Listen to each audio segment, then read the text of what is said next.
Magandang araw kaibigan! Tuloy po kayo sa Felicidad's Channel. Sa mga kwento ng buhay at pag-ibig na hinalukay sa natatagong baul ni Felicidad. Pero bago po tayo magpatuloy, huwag niyo pong kalilimutan na i-like ang video, i-subscribe ang channel, at i-click ang notification bell para lagi kayong updated sa mga parating pa na upload.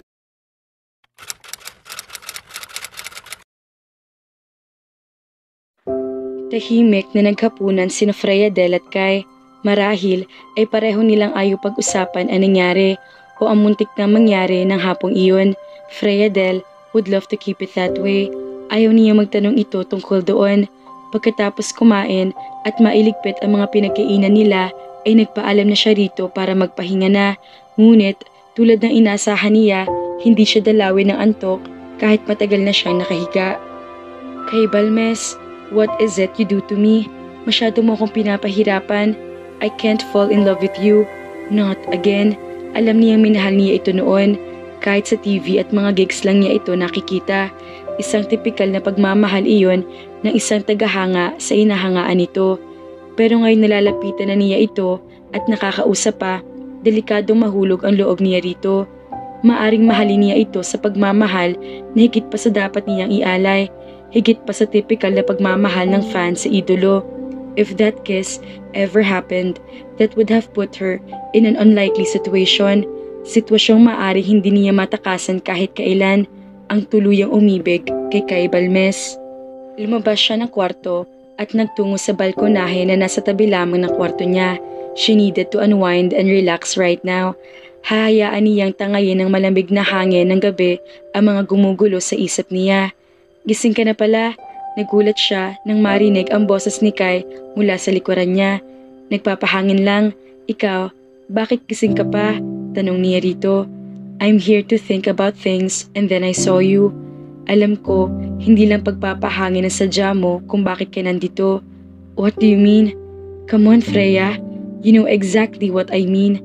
Hindi na natin napag-usapan ito habang kumakain tayo kanina. Alam kong umiiwas ka. Why, Freya? Sa unang pagkakataon ay tinawag siya nito sa kanyang pangalan at napakalambing na pagkakasabi nito niyon. Parang ang sarap pakinggan na itong sumasambit niyon. You're wrong. I don't know what you mean. Kaila niya. Akmang aalis sa sana siya nang pigilan siya nito sa braso. Matamong tinitigan siya nito. Just to remind you, we almost kissed. Pero para ka nakakita ng multo at bigla mo ko itinulak. You have no idea. You didn't really expect I would kiss you? Sobra ka naman yata. Just to remind you too, PA mo ako at hindi isa sa mga babae mo. Eh bakit nagagalit ka? Dahil ba hindi ka isa sa mga babae ko? Unang-una, hindi ako nagagalit. I'm just stating my point. Pangalawa, hindi ko kailanman pinangarap na maging isa sa mga babaeng pinapaasa at niloloko mo. Sagot niya. Now, if you would just let me go so I could sleep already. Babae ka rin, Freya. I know, you're one of those women who've got hots for me. Aminin mo na, mayabang na tura nito na lalo pang hinigpitan na pagkakahawak sa braso niya. At saka may utang ka pa sa akin. At walang babalang biglang hinalikan siya nito. May puwersa at halos hindi siya makahinga sa ginawa nitong paghalik sa kanya. Ngunit, unti-unti ay naging masuyo ang mga labi nito. Ngayon lang siya nahalikan ng ganoon. Ito ang nagpalasap sa kanya ng tamis ng unang halik. Masarap itong humalik at hindi nagtagal ay namalayan niyang tinugunan niya ito kahit hindi niya alam kung paano gagawin iyon. Hindi pamilyar ang ganoong pakiramdam sa kanya. It was strange but it was good. Real good. Ngunit bigla ring tumigil ito sa ginagawa. Nabitin kasi ako kanina na hindi matuloy yung kiss natin. Kaya ngayon, ikaw naman ang bibitinin ko. I know you'd love to kiss me more, don't deny it. Naramdaman ko yun because you responded, sabi nito. Don't worry, itutuloy rin natin yun, pero hindi na muna ngayon. Dahil may lakad ako bukas ng maaga. I need to sleep. Good night. At tumalikod na ito, ni hindi niya nagawa magsalita dahil sa labis na gulat. Nanatili siya nakatayo roon, hindi makagalaw sa kinatatayuan niya. Kai just kissed her, and worse, she responded. She was in trouble. Big time. Tanghali na nang magising si Freya at isang phone call ang sumalubong sa araw niya. Si Manilyn iyon. Ibinalita nito minatuklasan na raw si Bingbong tungkol sa pinaiimbestigahan niya. Freya, hindi pwedeng pag-usapan sa phone ang mga detalye. Mas okay sana kung magkakaharap talaga kayo ni Bingbong para maipaliwanag niya sa iyo ng maayos ang lahat. Sige, uuwi ako riyan ngayon din. Kakausapin ko si Bingbong.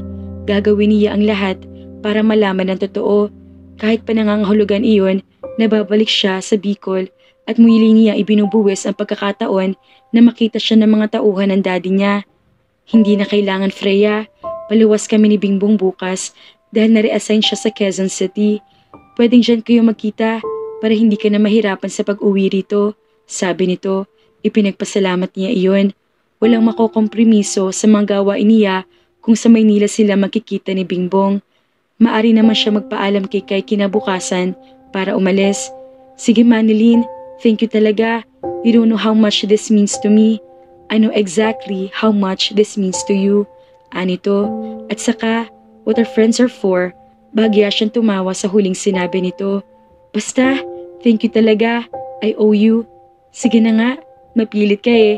Saglit pa sila nagkwentuhan bago nagpaalam sa isa't isa. Maswerte talaga siya kay Manilyn. Bukod sa maasahan niya ito sa tuwina, totoo nagmamalasakit ito sa kanya. Malapit na kuya. Malapit ko na ring malaman ang totoo. Makakamit na rin niya ang kasagutang inaasam niya.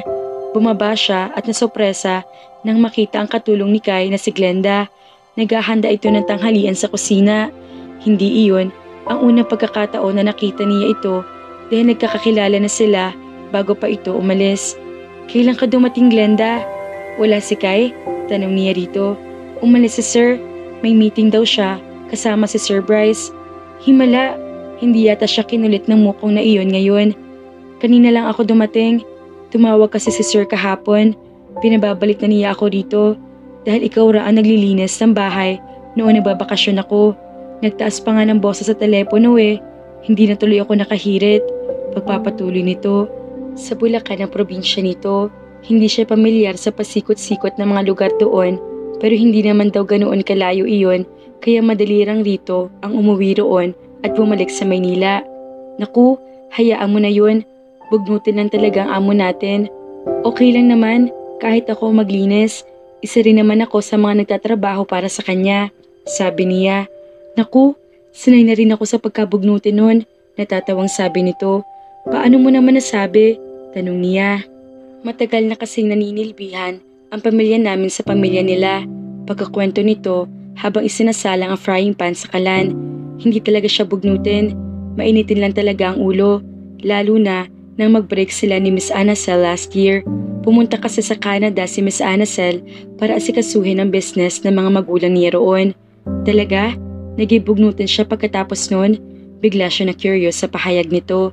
Tila, hindi naman ito napansin iyon at nagpatuloy ito sa pagkukwento. Oo, dati kasi napaka-chick boy niya si Sir Kai pero nagbago siya nang makilala niya si Miss Annacel. Kaya lang, parang ayaw yata ng mga magulang ni Miss Annacel kay Sir. Feeling ko nga, sinadya ng mga magulang ni Miss Annacel na paglayuin sila ni Sir Kai. Talaga? Bakit naman ayaw ng parents ng Annacel kay Kai? Hindi niya maiwasang muling magtanong. Pabanda-banda lang daw kasi ang alam ni Sir Kai. Hindi bagay sa pamilya nilang mayayaman. Mayaman din naman ang mga Balmes, diba? Sa pagkakaalam niya, nagmamay-ari ng isang mining business ang daddy ni Kai na minana pa nito mula sa mga magulang nito. Oo naman, pero kung sa banda lang daw bubuhayan ni Sir Kai ang anak nila, hindi raw nila maipupaubaya si Miss Annacel kay Sir. Tila nag-isa pa ito bago muli nagsalita. Kaya rin yata tuloy niyang iniwan si Miss Annacel dahil hindi kayang iniwan ni Sir Kai ang pagtugtog. Mahal niya talaga ang musika. Kung ganoon, bigo pala siya sa pag-ibig. Ang babaeng iyon ang dahilan kung bakit palaging mainit ang ulo ni Kaiko. Napailing siya. Kaiko? Ang tagal ko na rin hindi nagagamit yun na. Noong panahong masasabi pa niyang isa pa siya sa mga sobrang mahanga kay Kai, ay iyon ang tawag niya rito.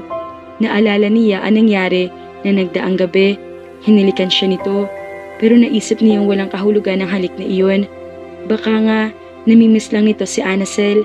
Muli ay napailing siya. Kanina pa napapansin ni Kai na sinusulyapan siya ni Bryce habang nagmamaneho ito. Pauwi na sila mula sa meetings nila sa isang concert producers. What's been going on inside your mind, Kai?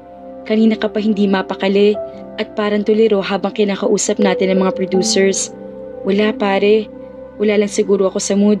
Sagot na lang niya. Dahil, tanong nito, there's gotta be a reason kung bakit wala ka sa mood, diba? Hindi siya sumagot. Babae ba? Muling usisa nito. Will you stop it, Bryce? Naiirita niyang sabi. Sana ay tumigil na ito sa pagtatanong. So babae nga, hindi mo kaya magtago ng sekreto sa akin, Kai. I know you very well. Tamang sabi nito. Kahit sabihin sa kanilang 5 ay si Vin ay pinakamatalik niyang kaibigan, hindi ito ganoon ka-observant sa kilos niya. Hindi kagaya ni Bryce. Kaya nga siguro mahusay na manager ito. The last time I've seen you like that was when Anasa left. Dagdag nito. Tinignan siya nito. Okay, suko na ako. Isang malalim na hininga ang pinakawalan niya. You know me well. Tama ka. May gumugulo nga sa isip ko. Makakapagtago ka naman ng sekreto, diba? Pagpapatuloy niya. Of course, agad na sagot nito. It would be good kung malalaman ko ang bumabagabag dyan sa utak mo. Paano mo ba nakilala si Freya Del? Pagsisimula niya, isang matalino tingin ang ipinukol nito sa kanya. No, don't tell me, napapalitan mo na naman siya. Sa tingin ko, wala naman siyang masamang ginagawa. At saka maayos, just answer the question. Putol niya sa anumang sasabihin pa nito. Okay, isa siya sa mga nag-apply para maging PA mo. Ang alam ko, galing siya ng Bicol at undergraduate sa kursong BS in Business Administration. Don't you find her mysterious? I mean, nag-apply siya bilang PA pero parang hindi naman talaga bagay sa tipo niya ang trabahong iyon, saad niya. Funny, you should ask kasi yan din ang first impression ko sa kanya. Pero alam mo kung anong sabi niya? Tumikim ito bago muli nagsalita. Na working student daw siya habang nag-aaral. I knew somehow that she was not telling me the truth and that's exactly why I hired her. Hindi niya naintindihan ang ibig sabihin nito. Kung alam mo sa simula't simula pa lang na hindi siya nagsasabi ng totoo, bakit mo siya kinuha? Hindi niya naiwasang magtaas ng boses. Dahil alam kong kayang-kaya kaniyang i-handle. Looking at her physical features, aakalain mong anak mayaman siya. Pero kung paano siya kumilos at kung paano niya dalhin ang sarili niya, iyon ang nakakapagpatunay na hindi siya basta-basta lang. Kahit hindi pa niya sabihin, nakikita natin mismo sa kanya na nagsisinungaling siya. And your point is? Kunot noong tanong niya. My point is, pumuntong hininga ito. Nakita mo ba kung paano siya nag-react nang malaman niyang ikaw ang magiging amo niya? Halos magalit siya. Pero kung ibang babae yun, baka nagdiwang na yun. And the way she speaks to you, it's as if she has more authority than you. Hindi ko alam na iyon ang hinahanap ko hanggang sa marinig ko kung paano kaniya pakitunguhan noong first gig natin na kasama siya.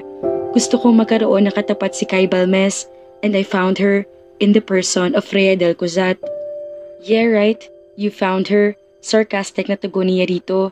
Look, I'm sorry kung ginawa ko yun, okay? Apologetic ang boses nito. Pero hanggang wala siyang ginagawang masama at ginagawa naman niya ng maayos ang trabaho niya, it's fine with me. Kung nagsisinungaling man siya tungkol sa background niya, hindi na natin kasalanan yun. You're right, pare. Maybe I just overreacted. Pagsang-ayon niya rito, hindi rin niya alam kung bakit ganoon ang reaksyon niya. Yeah, you overreacted, sabi rin nito. So tell me, ano ba talaga nangyari? Bakit bigla ka nagtanong tungkol sa kanya? Makahulugan ang ngiting ipinukol nito sa kanya. Alam niyang katulad ng dati ay hindi siya makakapagtago rito. We kissed. Pagtatapat niya, halatang pilit nitong pinigil ang pagtawa. You kissed her? Tila aliw na aliw ito sa nalaman. Yeah, laugh all you want. I'm sorry dude, hindi sa pinagtatawanan kita. Pero nakakatawa lang talaga ang ideya na dahil sa isang halik, nagkakaganyan ka. Umiling-iling ito na para hindi makapaniwala. You've kissed women before. A lot of them. Ganoon ba kasarap humalik si Freya? Kaya ganyan na lang epekto sa'yo? I'd rather not answer the question, man. And please, don't tell anyone about this. Seryosong sabi niya. You're the boss. Isang halik mga ka-felicidad at nagulong isip ni Kai. Anong ibig sabihin na tinamaan siya kay Freya. Wow ha! Ano pa kaya ang susunod na mangyayari sa Star at sa Alalay? Kaya naman, abangan!